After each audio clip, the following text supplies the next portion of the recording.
Por mais que a gente pareça maluco, você de ter clicado no ranking de um campeonato paralisado e eu, pior ainda, né? O cara que montou esse ranking, eu acho que no fundo nós dois estamos na razão, porque o último ranking foi só na semana passada e uma semana é uma eternidade no futebol. Por exemplo, pós sexta rodada, esses aqui eram os 10 melhores times do Brasil e no ranking dessa semana você já vai ver que tem um monte de sobe e desce. E agora então a gente vai para os 7 piores times do Brasil. Aí não teve tanta mudança, mas se você não tá entendendo nada, calma, vem comigo, porque esse é o Power Ranking que vai analisar com base em campo, bola e momento vivido a fase dos times do Brasileirão. Confesso que eu tava bastante em dúvida entre Fluminense e Red Bull Bragantino, mas eu vou ficar com o Braga na nossa 10ª colocação dessa semana, porque eu ainda não consegui desvendar qual é o Fluminense de 2024. Se é o Fluminense da Libertadores da América, que é um time muito competitivo, extremamente aguerrido, que briga por toda a bola e consegue os seus resultados, mesmo que não na base da troca de passes, da eficiência ofensiva, mas consegue os seus resultados muito porque é um time de coração, um time de raça, ou então se o Fluminense que a gente vai ver em 2024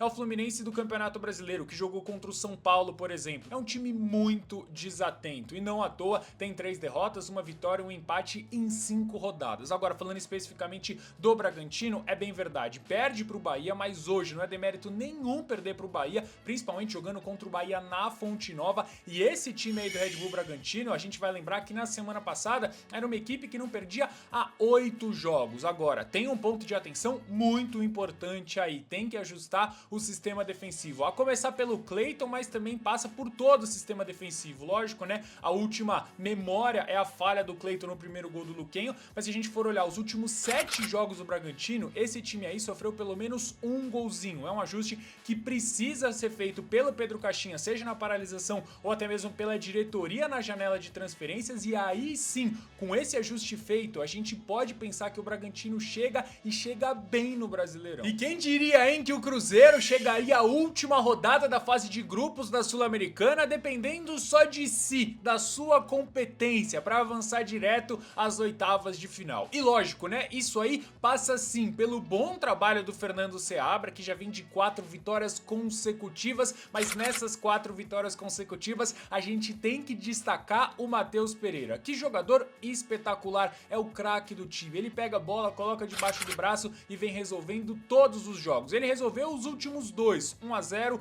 gols dele, e também nas 2 partidas antes dessas aí contra o União La Calera e também o Atlético Goianiense, o Matheus Pereira participou de um gol em cada, uma assistência e também um outro gol marcado. Assim, o time tem alguns problemas, é bem verdade, principalmente ofensivamente, né? Gabriel Veron, Rafa Silva e Rafael Elias não podem perder tantos gols, mas defensivamente me parece um time bem mais organizadinho, né? Ficou perdido em alguns momentos na pressão contra o La Calera, é verdade, mas não sofre gols há 3 partidas. E o Fernando Seabra vem sim fazendo um ótimo trabalho. O desempenho do Fortaleza foi aquém contra o Boca Juniors, aquém do que a gente já viu esse time mostrar em 2024 e aquém do que mostrou contra o próprio Boca Juniors. Só que aí então não tem como a gente simplesmente esquecer que uma partida foi na Arena Castelão, com uma pressão absurda a favor do Fortaleza, uma festa linda da sua torcida, e o outro jogo foi justamente no estádio talvez o mais difícil de se jogar na América do Sul. La Bombonera não é fácil para nenhum time da América do Sul, seja Palmeiras, Flamengo, Corinthians,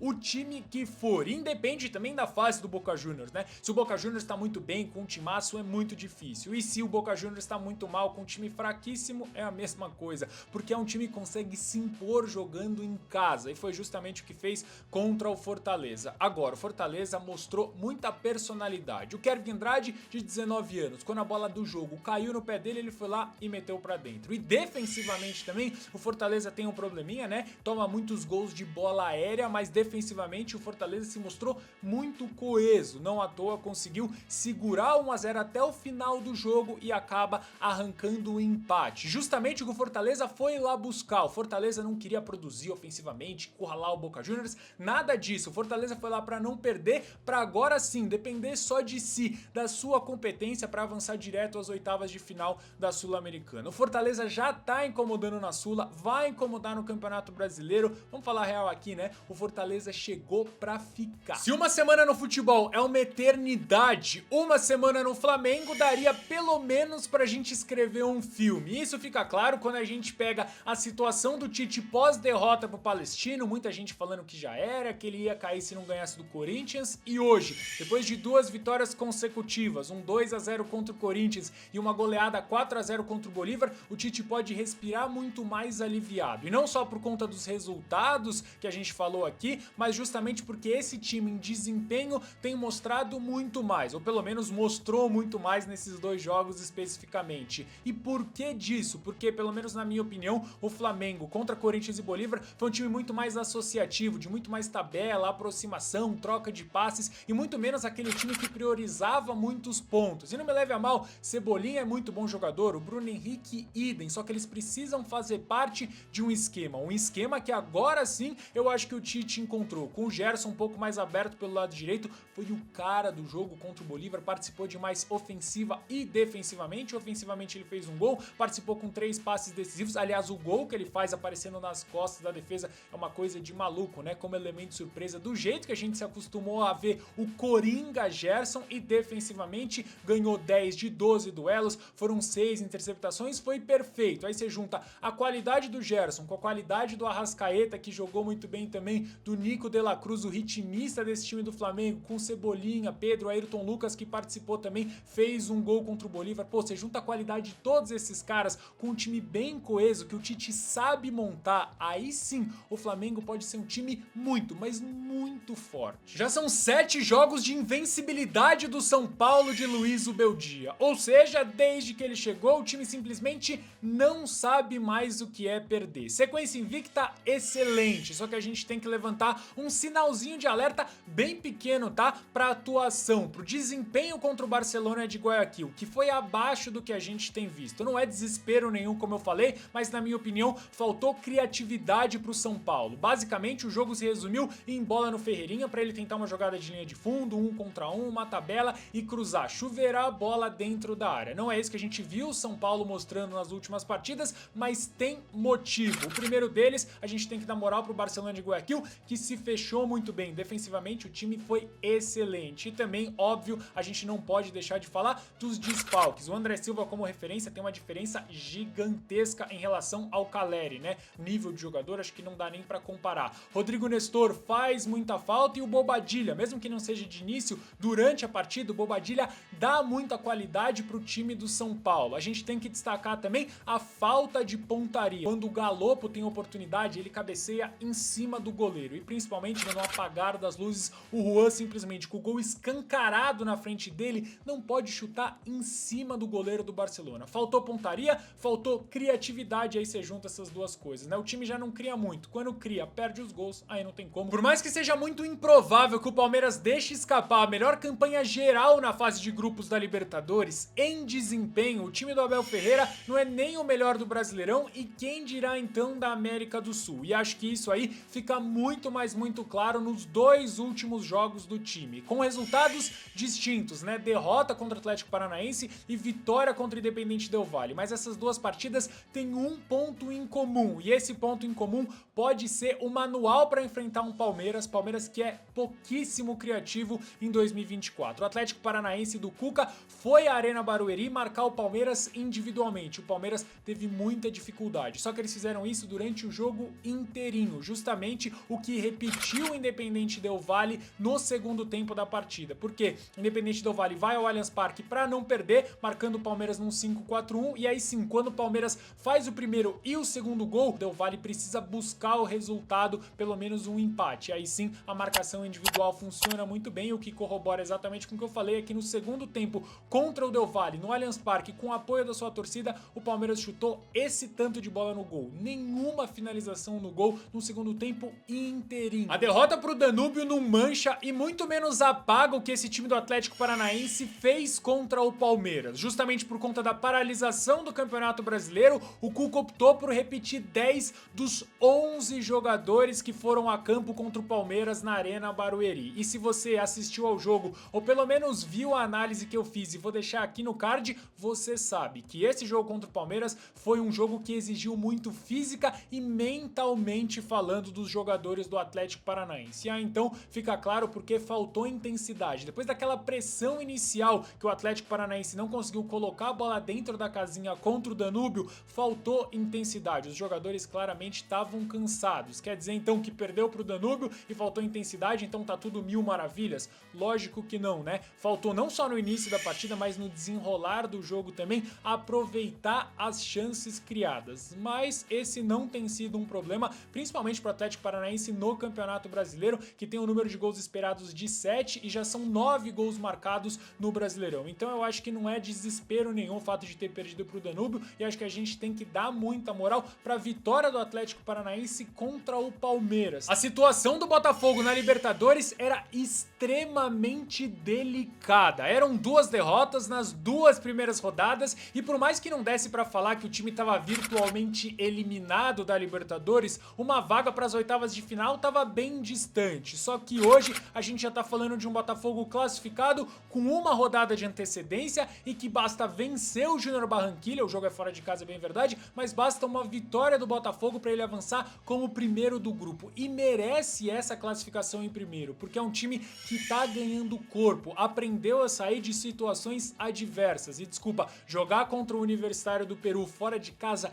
é muito difícil. O que corrobora com isso é que todos os outros times do grupo visitaram o Universitário e não conseguiram vencer. Só venceu o Botafogo. E o Botafogo vence porque joga fora da sua característica, não quis ter tanto a bola, jogou no contra-ataque e contou com boas atuações de jogadores individualmente falando aqui. Eu quero destacar alguns deles. Savarino, que pra mim é uma das melhores contratações do futebol brasileiro em 2024. Acho que isso aí é inegável. Ele vem entregando não só gols, mas também assistências. Nesse jogo contra o Universitário, ele deu uma assistência pro Jefinho, que é um cara já recuperado. Eu já trato o Jefinho como um jogador recuperado no Botafogo, tá jogando muito bem e defensivamente tem uma espinha dorsal já esse time do Botafogo, que na minha opinião só vai evoluir. Caiu a invencibilidade do Gabriel Milito e o Galo, por consequência, cai no nosso ranking. Ah, mas você tá levando em conta só o resultado? Não, é o desempenho do Atlético Mineiro contra o Penharol que não me agradou. Primeiro de tudo, eu quero falar que o Galo perde quando podia perder, né? Até porque já tá classificado. E também que a derrota do Galo pro Penharol fora de casa é absolutamente normal. Adversário dificílimo de se jogar contra e também um adversário tradicionalíssimo na Libertadores da América. Agora, o ponto de atenção é pro esquema defensivo que armou o Penharol e conseguiu neutralizar as principais forças do Galo. É um 4-2-3-1 que na realidade era muito mais uma linha de 6, né? Porque os jogadores recuavam e formavam uma linha de 6, não deixando o Guilherme Arana avançar e fazer as suas jogadas pelo lado esquerdo e também pelo lado direito. Acho que o Atlético Mineiro sentiu muito a falta do Gustavo Scarpa. Dito isso, calma, né? Tá tudo tranquilo, são só 13 jogos, é um início de trabalho, não é todo jogo que o Galo vai engolir o seu adversário, jogar muito bem e conseguir traduzir a posse de bola em chances claras e até mesmo gols. Eu acho que tá tudo normal, o Atlético Mineiro cai um pouquinho, vai ter ainda mais essa paralisação, né? O Atlético, que já não tinha jogado na última rodada do Campeonato Brasileiro, vai ter a paralisação, são ajustes finos que o Milito vai ter que fazer para esse time continuar jogando muita bola. Só vai se assustar com a primeira colocação do Bahia no nosso ranking quem não assistiu ao jogo contra o Bragantino, porque mais uma vez, algo que a gente vem falando aqui semana sim, semana também,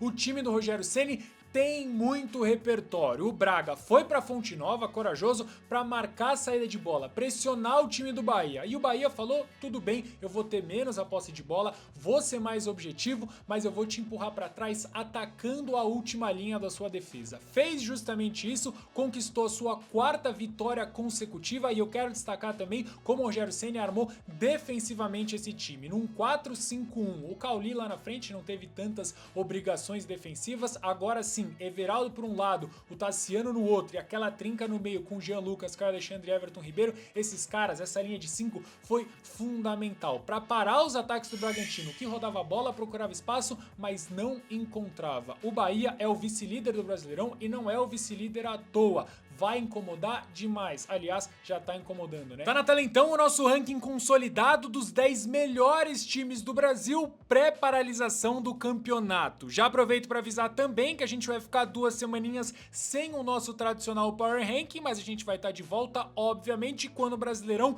também voltar. Agora, esses são os 7 piores times do Brasil, com menos sobe e desce, obviamente, porque a gente teve vários times que não jogaram e, de novo, tá na tela também o QR Code para quem quiser e puder fazer doações para os nossos amigos lá do Rio Grande do Sul. Quaisquer dúvidas e reclamações sobre o Power Ranking nos comentários, mas lembrem, só depois de deixar o like e se inscrever no nosso canal. Tamo junto!